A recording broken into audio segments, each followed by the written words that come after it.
प्रश्नकर्ता खुद को गृहिणी कर कह के संबोधित कर रही हैं। सत्र शुरू होने से पहले उनसे चर्चा भी हुई, जिसमें उन्होंने अपने जीवन के जो मुख्य मुद्दे हैं उन पर कुछ सलाह मांगी सभी से, और सभी शिविरार्थियों ने अपनी समझ अनुसार उनको कुछ न कुछ बताया। किनका है?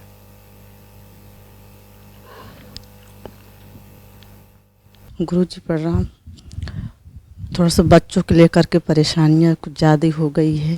बड़े बेटे के विषय में लेकर मैं बहुत टेंशन में रहती हूँ, और मैं ये चाहती हूँ कि क्या औरत को सिर्फ एक ही घर में एक चूल्हे में सिमट जाना चाहिए?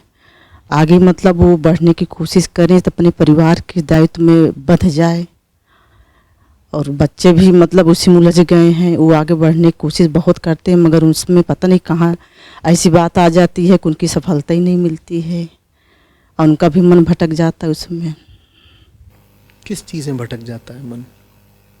पढ़ाई लिखाई में वो आगे बढ़ना चाहते हैं, मगर वो पता नहीं उनका कहाँ मन भटक जाता, को पढ़ ही नहीं पाते हैं। अगर पढ़ाई पेपर मतलब देने जाते हैं तो उसमें वो छट जाते हैं, निकाल नहीं पाते हैं, उनको सफलता ही नहीं मिल पा रही है, और घर में भी शांति नहीं रहती है, मन भटकता रहता है। कौन सी परीक्षाएं दे रहे हैं बच्चे? इस समय वो पीसीएस की तैयारी कर रहे हैं, और कृषि विभाग का वैकेंसी निकली थी, उसमें पेपर भी दिया था, इंटरव्यू में छट गया वो बच्चा। मैं उनसे पूछूं कि आप जो तैयारी कर रहे हो क्यों कर रहे हो, यही नौकरी क्यों चाहते हो, तो मुझे साफ समझा पाएंगे? कितने बच्चे हैं?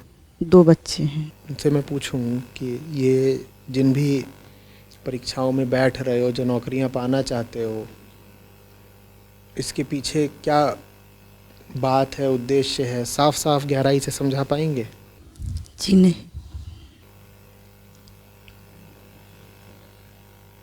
कितने सालों से तैयारी कर रहे हैं? वो 3-4 साल हो गया गुरुजी।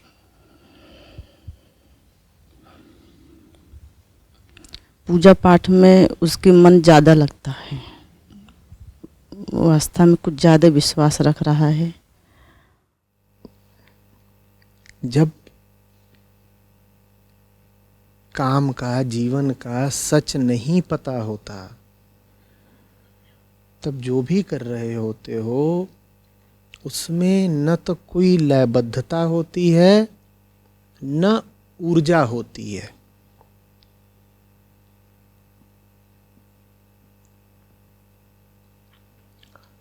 तुमको अगर पता ही नहीं है कि तुम कौन हो और इसलिए तुम्हें जाना कहाँ है,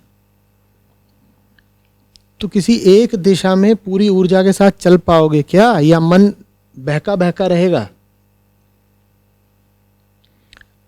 कोई सड़क पर खड़ा हो और वो जानता ही ना हो कि वो कौन है, अतः उसे क्या चाहिए, तो वो किधर को बढ़ेगा? किधर को बढ़ेगा? किसी भी दिशा में तो बढ़ेगा ही, क्योंकि भाई इंसान है तो गति करनी है, चलना तो है ही, पर कैसे चलेगा?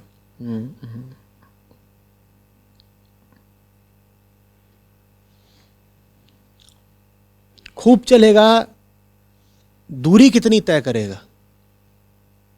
कितनी तय करेगा? बहुत कम। आपसे ही अगर कह दिया जाए कि तुम्हें दौड़ना है, कैसे, ऐसे ऐसे, तो कितनी गति से दौड़ पाएंगे? सीधे जाना है और सीधे जाने के लिए कहा जाए ऐसे ऐसे दौड़ो, तो कितनी गति से दौड़ पाएंगे? और मेहनत कितनी लगेगी? मेहनत तो ज़्यादा लगेगी, गति भी नहीं आएगी, दूरी भी बहुत नहीं तय कर पाएंगे। जिसको मैं गहराई कह रहा हूं, उसी के लिए दूसरा शब्द होता है स्पष्टता। जब तक जीवन के बारे में स्पष्टता नहीं है, जिंदगी की हकीकत पता नहीं है, तथ्य नहीं पता, सच्चाई नहीं पता, जब तक मन ऐसा नहीं है कि वो बार बार पूछे कि रियलिटी क्या है, ये जो कुछ भी चल रहा है इसके पीछे सच्चाई क्या है, तब तक आपके जीवन में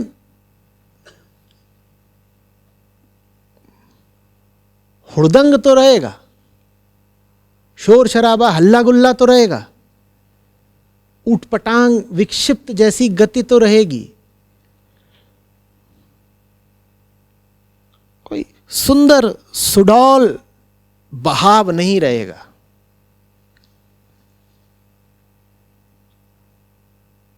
लय नहीं रहेगी। लय माने जानते हैं क्या होता है? डूबना। डूबने को कहते हैं लय। आमतौर पे हम लय का अर्थ बस रिदम से कर लेते हैं।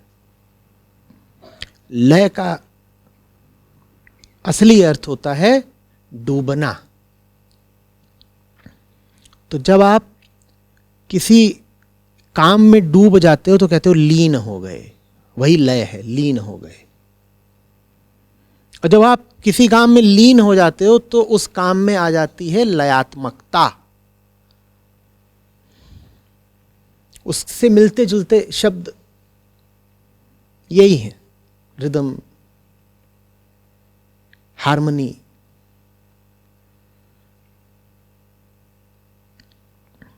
केडेंस।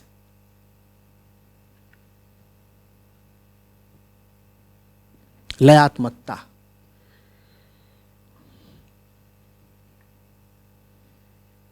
फिर आम काम में और लीन काम में वही फर्क रहता है जो शोर और संगीत में रहता है। संगीत में क्या होती है? लयबद्धता होती है ना, और शोर में नहीं होती है।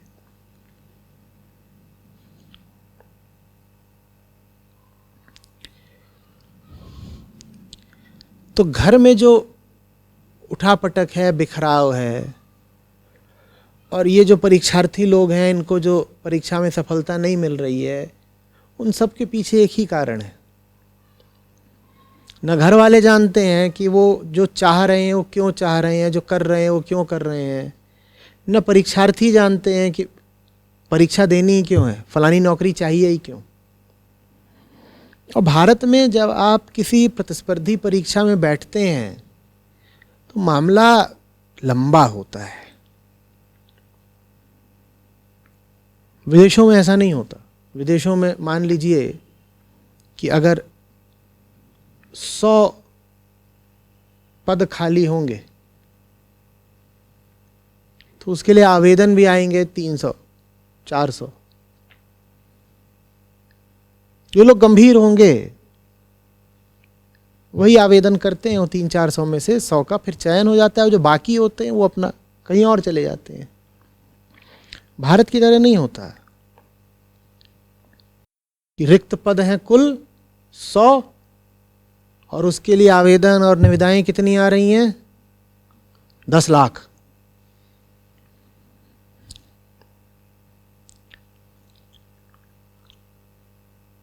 अब साल 2 साल, कई बार तो 5-5, 7-7 साल लोग जुटे रहते हैं।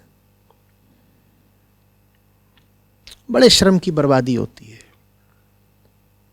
बहुत पढ़े लिखे हिंदुस्तानियों का, पढ़े लिखे युवा वर्ग का बहुत बड़ा नुकसान होता है इस आयु में। यही कर रहे हैं।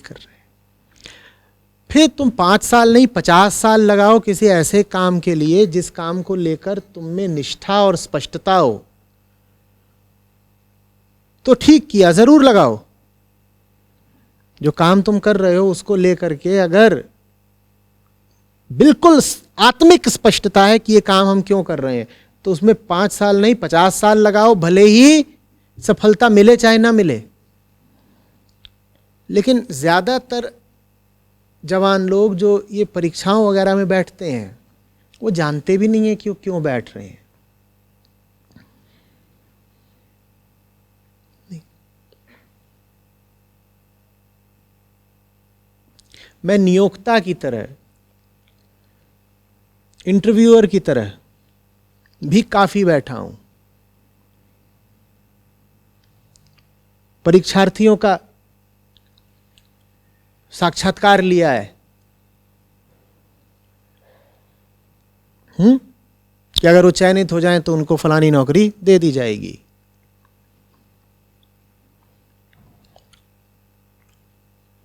और पूछो कि भाई तुझे ये काम करना क्यों है, ये पद क्यों चाहिए, तो कोई रटा रटाया जवाब होता है। और जरा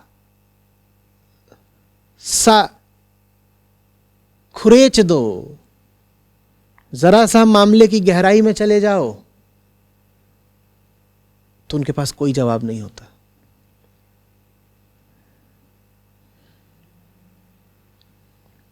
किस आधार पर होगा इनका चयन? पहली बात तो 99.9% लोग साक्षात्कार की अवस्था तक ही नहीं पहुंचेंगे, और जो पहुंचेंगे वो साक्षात्कार में गिर जाएंगे। मेरे जैसा कोई हो इंटरव्यूअर, तो वो तो बाल की खाल निकाले बिना आगे जाने देगा नहीं।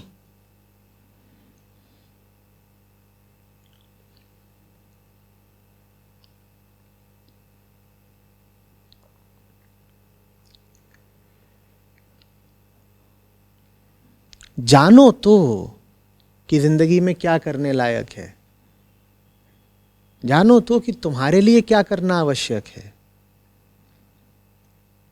ये जानना ही सफलता है। ये एक बार तुम जान गए तो अब तुम्हें काम मिल गया, सही काम मिल गया। और सही काम की खूबी पता है क्या होती है? उसमें फिर आप अंजाम की परवाह नहीं करते। गलत काम की निशानी ही यही है कि उसमें अगर आपको सही अंजाम नहीं मिला, सही माने जैसा आपने चाहा था, गलत काम की निशानी यह है कि अगर आपको उसमें मनचाहा अंजाम नहीं मिला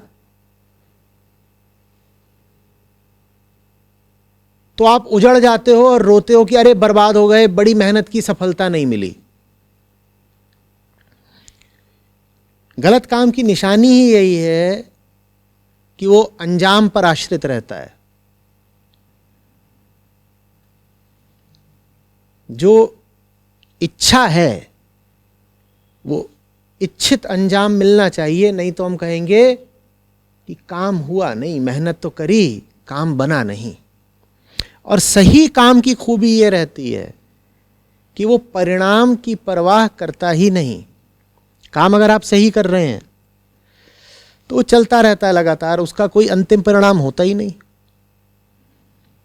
उसमें अवरोध आ सकते हैं,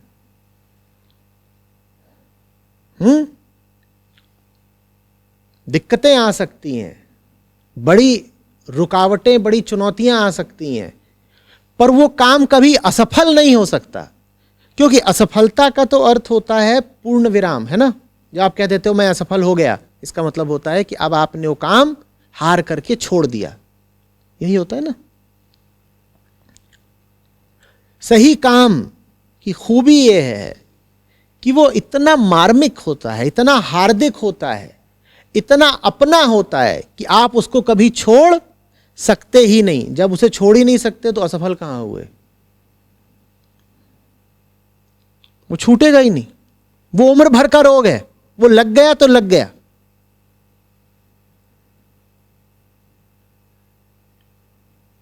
अब असफल कैसे हो जाओगे बताओ? वो काम जिंदगी बन गया, असफल कैसे हो जाओगे?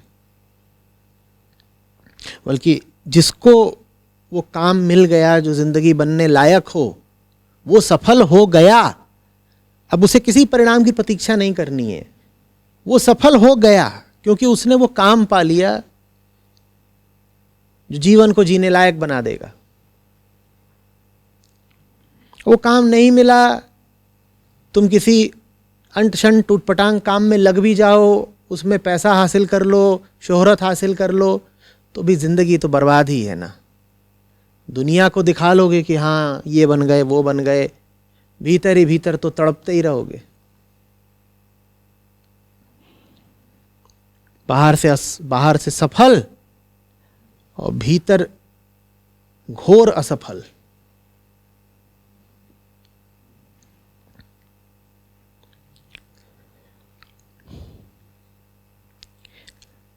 मैंने जो आपके प्रश्न का उत्तर दिया, इससे आपको किसी तरह की कोई संतुष्टि नहीं मिली।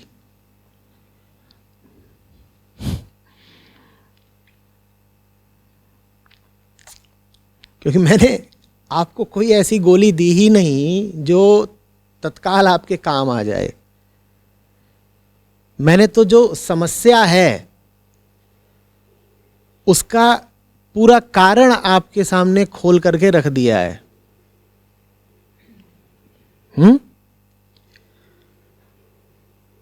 निदान दिया है, समाधान नहीं।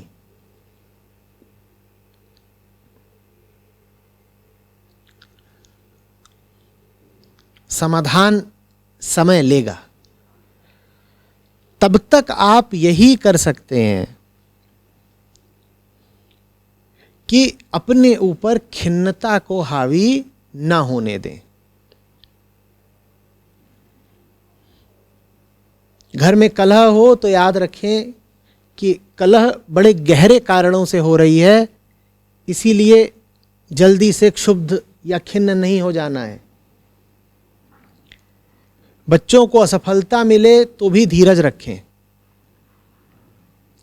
घर में गहरी बातचीत का माहौल लेकर के आएं। भाषा पर ध्यान दें। अभी आपने कहा बच्चे आगे बढ़ना चाहते हैं पर आगे बढ़ नहीं पा रहे हैं। बार बार पूछें अपने आप से, ये आगे बढ़ने का क्या मतलब होता है? क्योंकि भाषा बड़ी ताकतवर चीज है। भाषा बदलिए, जिंदगी में भी बदलाव कुछ आने लगता है। जब आप कहें कि बच्चे आगे बढ़ने के लिए परीक्षा में बैठ रहे हैं पर चयनित नहीं हो रहे, जितनी बार वो चयनित नहीं होंगे उतनी बार आपने उन्हें एहसास दिला दिया कि तुम आगे नहीं बढ़ पाए। क्योंकि आगे बढ़ने का मतलब ही था चयन, और चयन हुआ नहीं तो तुम तो पीछे ही रह गए, फिसड्डी। भाषा पे ध्यान दें। जिसको हम सामान्य भाषा बोलते हैं वो बड़ी जहरीली है।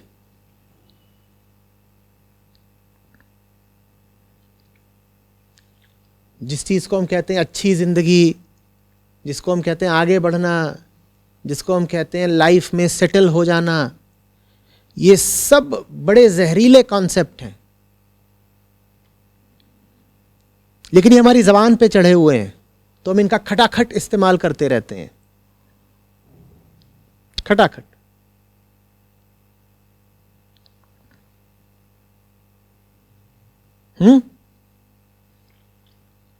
किसी के घर गाड़ी आ जाए, आप तत्काल उसको बधाई देंगे, अच्छा जी बढ़िया है, खुशी की बात है।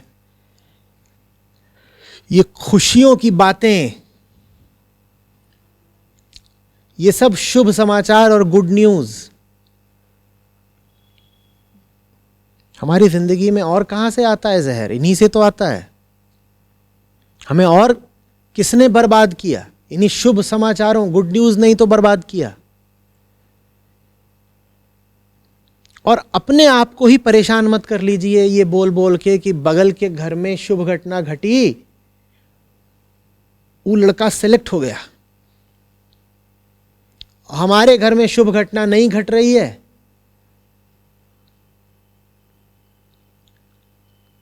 लड़का सेलेक्ट नहीं हो रहा है। नहीं नहीं, ये सब मत करिए।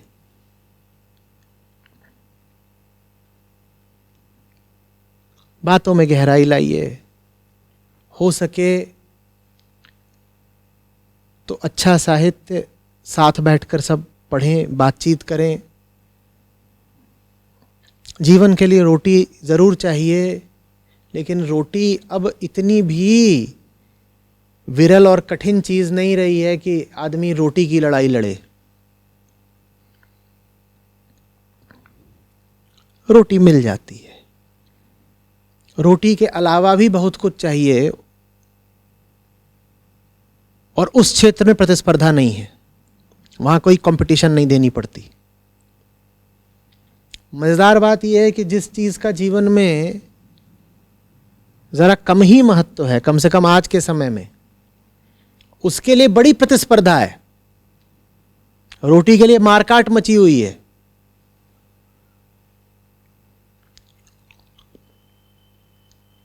और जिस चीज का रोटी से थोड़ा ज्यादा ही महत्व है,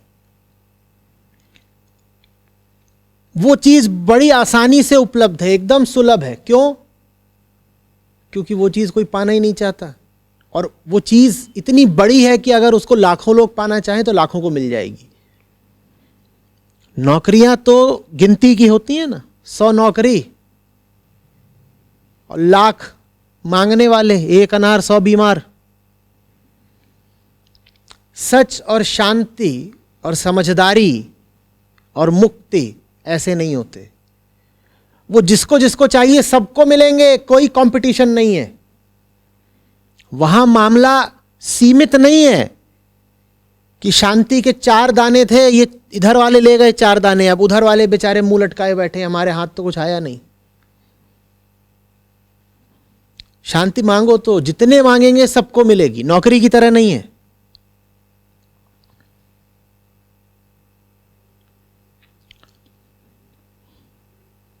पर चूंकि वो सुलभ है तो इसीलिए कोई मांगता ही नहीं उसको।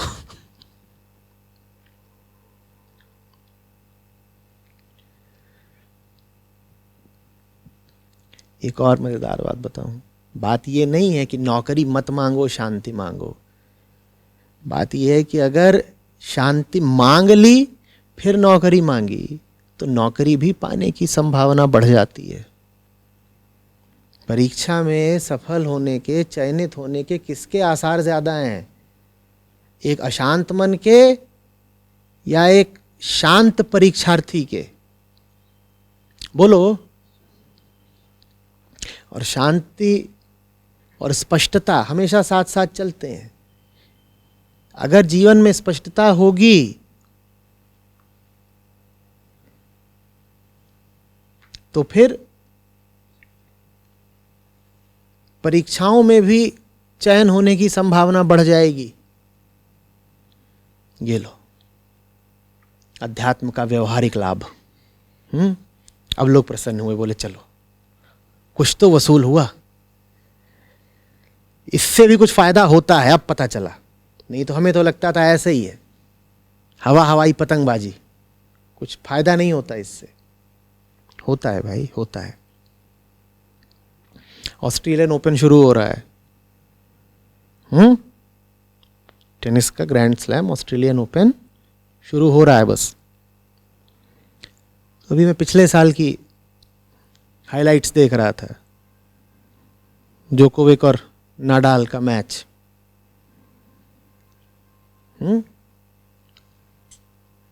फिर पता चला कि जोकोविक 1-1 घंटा बौद्ध मंदिरों में जाकर बैठता है, चुपचाप जाता है, चुपचाप बैठ जाता है, कहता है ध्यान लग जाता है, शांति हो जाती है, बैठा रहता हूं।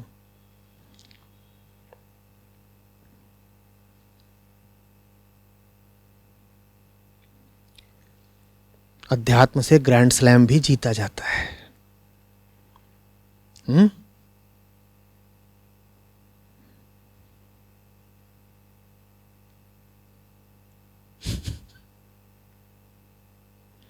मैं नहीं कह रहा हूं कि तुम कोर्ट छोड़ के मंदिर में बैठ जाओगे तो टेनिस का मैच जीत लोगे। दोनों चाहिए। हाथों में ताकत चाहिए